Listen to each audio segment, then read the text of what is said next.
Thank you. The late American politician Wendell Willkie once observed that the glory of the United States was business.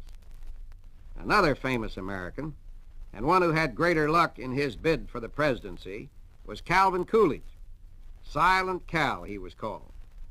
The business of America, Coolidge used to say, is business. I'd have to agree with both of these gentlemen, I think. If there's one thing the whole wide world envies us for, it's our remarkable success in making free enterprise work. There's probably not another country that hasn't tried to copy our know-how. And yet, for all our commercial know-how, very often we fall down when it comes to knowing how to live gracefully. What I'm trying to say is that sometimes we become so obsessed with our daily work routine that it never leaves us. We tend to carry the tensions of the job with us to the dinner table, to our beds, and even out into the country with us on our vacations.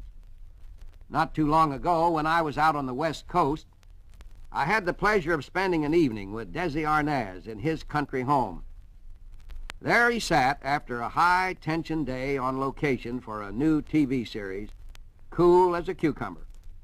How did he manage to stay cool?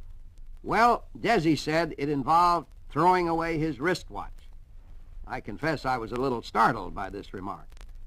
I'll tell you the explanation behind this curious habit of Desi Arnaz after this message. Yes, said Desi Arnaz, when I want to relax, I throw away my watch.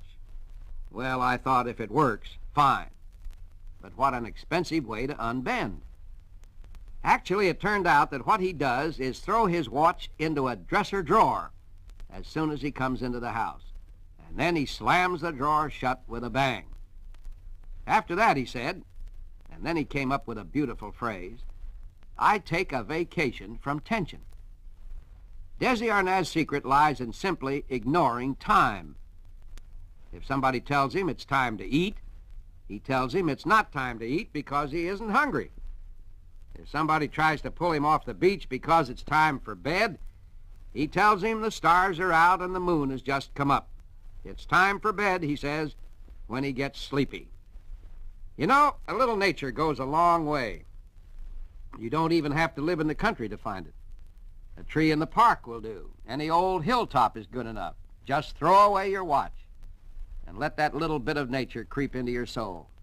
And when the rhythm of the universe begins to settle into your bones and thought processes, you'll find yourself changed, at peace with yourself, refreshed and stronger to meet the next day's challenges.